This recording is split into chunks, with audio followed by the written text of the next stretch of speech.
Hello আমার ভালোবাসার মানুষজন, কেমন আছো সবাই? আমি রাব্বি। আজকে আমরা কোনো কাজ না করে একদম ফ্রি মুডে বের হয়ে গেছিলাম ঘুরতে। আর আমাদের গন্তব্য ছিল পাবনা জেলার সুজানগর উপজেলার গাজনার বিল। সাথে ছিল আমার প্রিয় ভাই ব্রাদাররা, আমিরুল ভাই, আশিক ভাই, মিন্টু ভাই, পাভেল ভাই, জাহাঙ্গীর ভাই। আর আমাদের সাথে ছিল ছোট্ট কিউট সঙ্গী সম্পদ ভাইস্তা। ঈদের দ্বিতীয় দিন পার হতেই পিঁয়াজ তোলার মৌসুম শুরু হয়ে গেছে।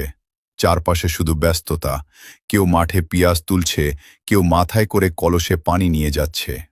মেঠোপথ দিয়ে ঘোড়ার গাড়ি চলছে, একদম গ্রাম বাংলার সেই চিরচেনা সুন্দর দৃশ্য। আর একটা মজার তথ্য, সারা বাংলাদেশে সর্বোচ্চ পিঁয়াজ উৎপাদিত হয় পাবনা জেলার সুজানগর উপজেলায়।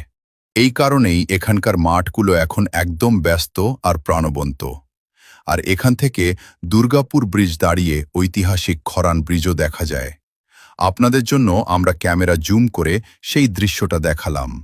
এইসব দৃশ্যগুলো দেখে মনে হচ্ছিল আমাদের আসল সৌন্দর্য তো এখানেই, সহজ সরল জীবনে।